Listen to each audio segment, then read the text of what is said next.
Maailmanmestari Sebastien Ogierin managerina toimiva Kim Vatanen pyrkii nostamaan nuoria suomalaiskuljettajia kansainväliselle rallihuipulle uuden mentorointiohjelman avulla. Kokeneen kuljettajan neuvoja tiiviisti hyödyntävän ohjelman ensimmäiseksi kuljettajaksi on valittu Taisko Lario, joka vasta aloittelee ralliuraansa.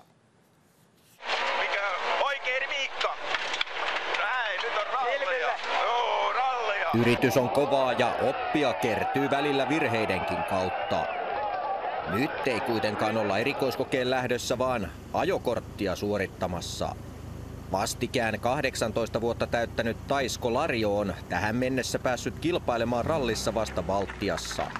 Ensi vuonna Lario kerää eväitä ralliammattilaisuutta varten Ranskan paikallisesta merkkisarjasta.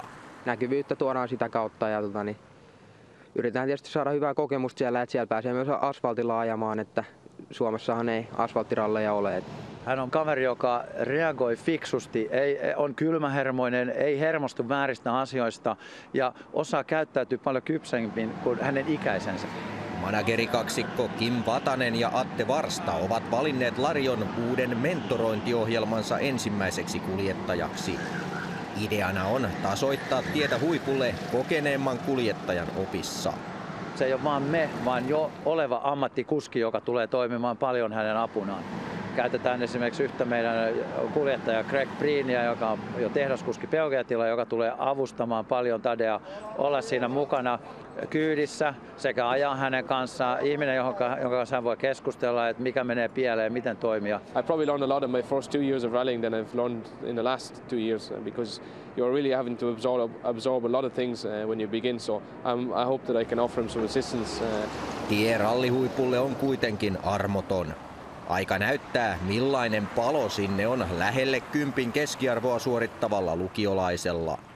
Ei mulla siinä koulunkäynnissä ollut ongelmia, mutta kyllä tämä ralli on se, joka vetää puoleensa, että siinä on sitä jotain. Ja tulihan se ajokorttikin sieltä, tosin terveisten kera. Vaihteiden vaihto voisi olla rauhallisempaa, kyllä pienempää vaihtaa, että vähän oli ehkä rallimainen tuntuma vielä. Ei mitään, kun onnea vaan. Joo, kiitoksia. Kiitoksia. Moi. Tässä olivat lauantai-illan pitkän lähetyksemme aiheet.